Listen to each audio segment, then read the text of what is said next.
नमस्कार, मैं हूं श्वेता झा और आप देख रहे हैं आज तक। देश के कई राज्यों में कुदरत का विकराल रूप दिख रहा है। कहीं पहाड़ दरक रहे हैं तो कहीं नदियां सब कुछ बहा ले जाने पर आमादा दिखती हैं। पठानकोट मंडी हाईवे का एक हिस्सा फ्लैश फ्लड से बह गया। ये तस्वीरें आपको हम दिखा रहे हैं। देखिए अलग अलग जगहों की तस्वीरें। उत्तराखंड के विकास नगर में पहाड़ दरकने लगा। कांगड़ा में अब तक तबाही के निशान दिख रहे हैं और बिहार के कई जिले बाढ़ से बेहाल हैं। हिमाचल में कई इलाकों में आपको बता दें जबरदस्त लैंडस्लाइड हुई है। मॉनसूनी बारिश से पहाड़ ऐसे कि लोगों का जीना दूभर हो गया है। डर के पहाड़ों की चपेट में विशाल मशीनें भी आ गई हैं। उत्तराखंड में भी कई जगह पर पहाड़ दरके।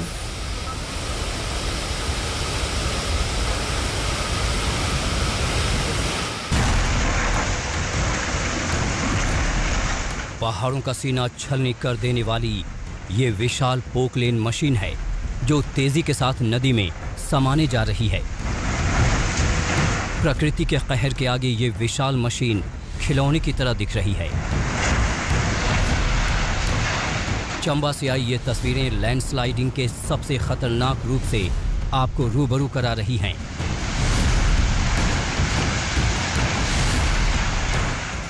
तस्वीरें हिमाचल प्रदेश के चंबा की हैं।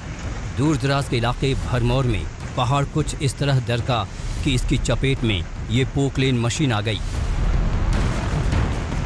दरकते पहाड़ के साथ ये मशीन नीचे बहती उफनती रावी नदी में समा गई। गनीमत रही कि इस मशीन में लैंडस्लाइडिंग के वक्त कोई मौजूद नहीं था।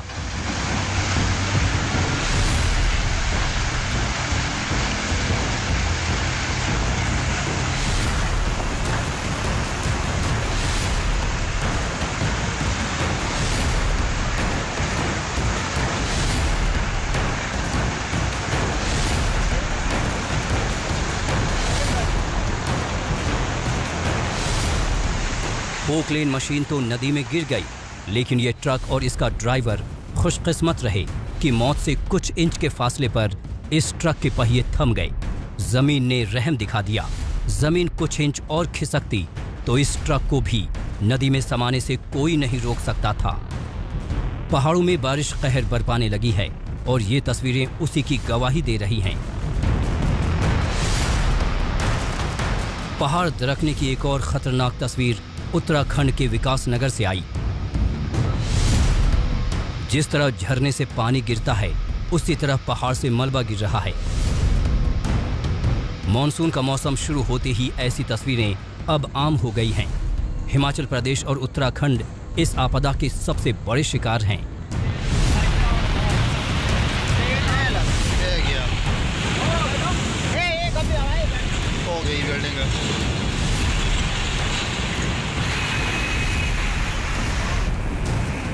लैंडस्लाइड की जद में बद्रीनाथ और केदारनाथ हाईवे सहित ग्रामीण क्षेत्रों को जोड़ने वाले लिंक रोड आ रहे हैं। ये तस्वीरें रुद्रप्रयाग की हैं। जगह जगह चट्टानें टूटकर सड़क पर आ रही हैं। लैंडस्लाइडिंग से आम जनजीवन प्रभावित हो रहा है। बारिश के चलते सोलन में भी पहाड़ दरक गया। इसके चलते कालका शिमला नेशनल हाईवे 5 कई घंटों तक बंद रहा। मलबा हटाने के लिए बड़ी बड़ी मशीनों को तैनात करनी पड़ी।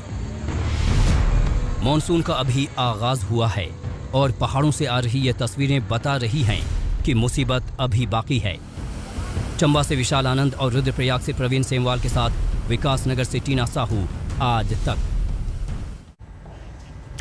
कांगड़ा में बादल फटने से आए फ्लैश फ्लड के 2 दिन बाद भी हर तरफ मलबा और तबाही दिख रही है। रेस्क्यू ऑपरेशन जारी है। अब तक 6 शव निकाले जा चुके हैं। एक गांव पूरी तरह से बर्बाद हो चुका है।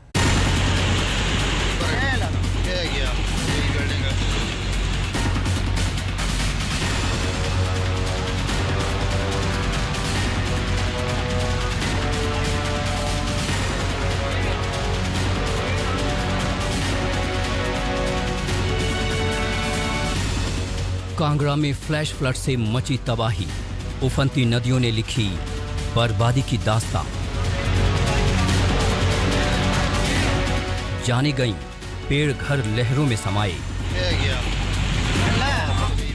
48 घंटे बाद भी नहीं टला खतरा।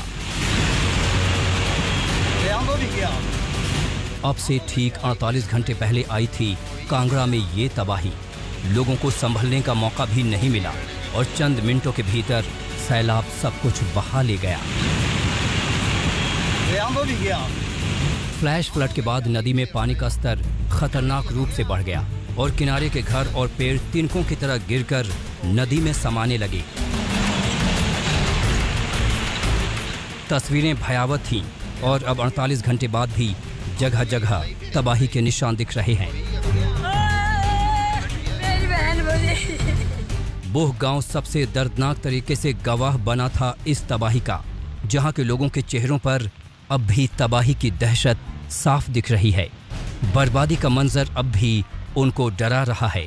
गांव मलबे के ढेर में तब्दील नजर आ रहा है।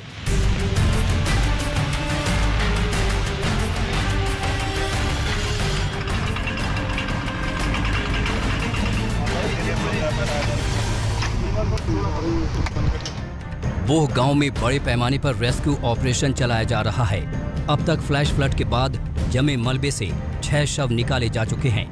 इनमें नामी पंजाबी सूफी सिंगर मनमीत सिंह भी हैं।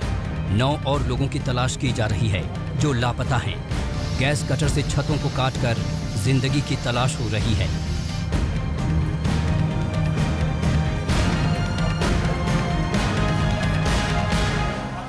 आदरणीय अमित शाह जी से भी बातचीत की। उनका फोन मुझे व्यक्तिगत रूप से आया कि मैंने सुना कि आपके वहां बहुत बड़ा नुकसान है, तो मदद क्या कर सकते हैं। मैंने कहा तुरंत हमको एनडीआरएफ की टीम वहां पर रवाना करनी होगी। तो तुरंत उन्हें आदेश दिए।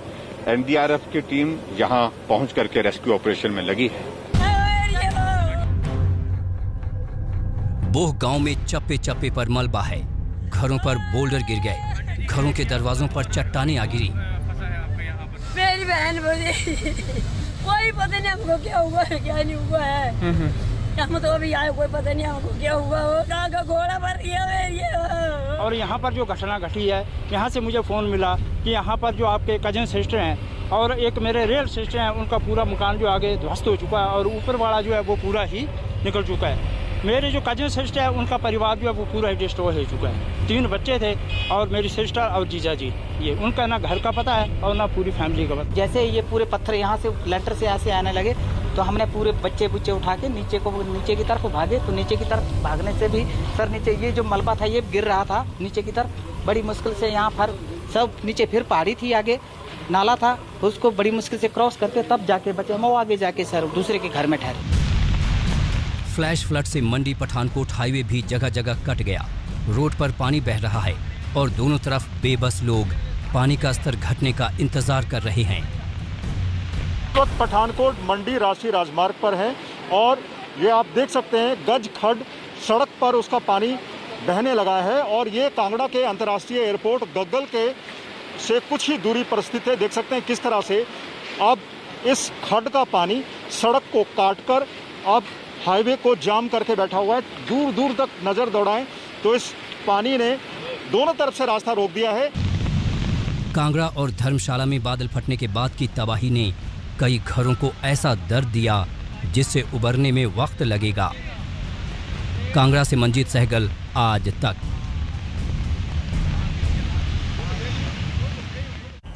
पहाड़ों में लैंडस्लाइड आफत बन गई है तो बिहार में नदियों ने तबाही मचा रखी है। कम से कम 4 जिलों में उफन रही नदियों ने लाखों लोगों को बेघर कर दिया है।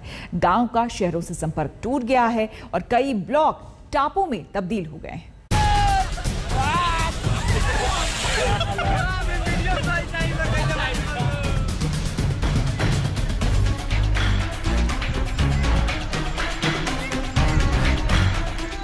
बाढ़ में डूबते उतराते बिहार की त्रासदी को बयां करती ये सबसे खौफनाक तस्वीर है। मोतिहारी में मधुबनी घाट पर बाढ़ की तेज धार में ये सड़क मक्खन की तरह कटकर समा गई। पहले कुछ दरारें दिखीं, लोगों को तब तक खतरे का एहसास हो चुका था और फिर चंद सेकंड के भीतर बाढ़ के पानी ने सड़क को चीरकर 2 हिस्सों में बांट डाला। सड़क की जल समाधि की यह तस्वीर जिसने भी देखी हैरान रह गया। इस सड़क के डूब जाने से मोतिहारी से पकड़ी दयाल वो मधुबन जैसी जगहों का संपर्क पूरी तरह टूट गया।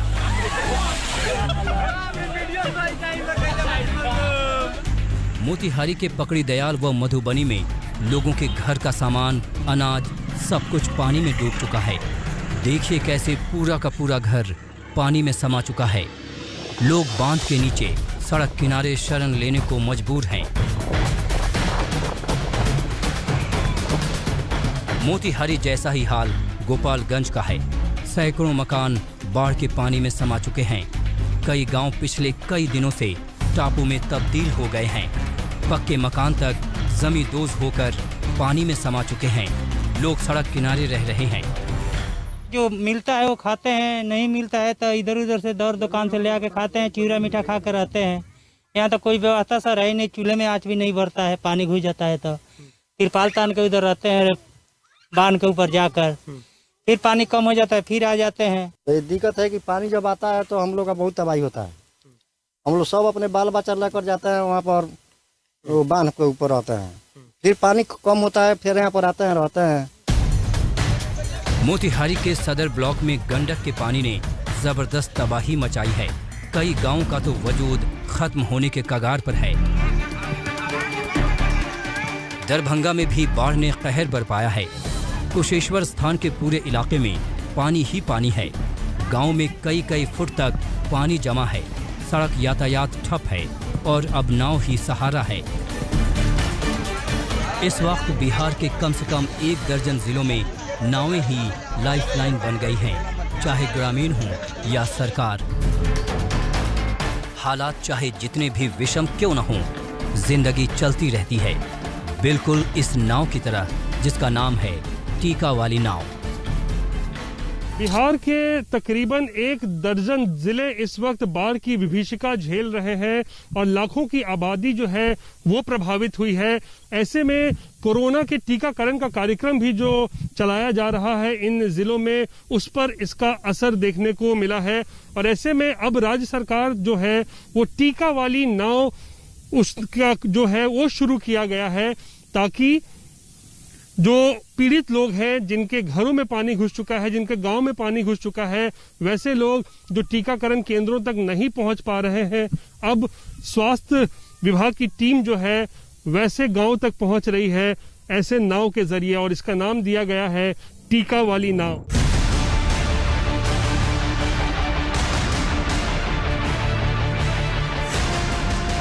बिहार में कम से कम आधा दर्जन जिलों में हर साल बाढ़ का कहर कुछ इसी तरह लोगों की जिंदगी को पटरी से उतार देता है।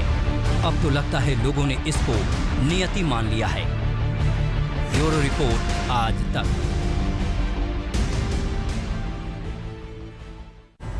दिल्ली में मॉनसून के आगाज के बाद बादल एक बार फिर मेहरबान हुए। लगातार दूसरे दिन दिल्ली के तमाम इलाकों में जोरदार बारिश हुई।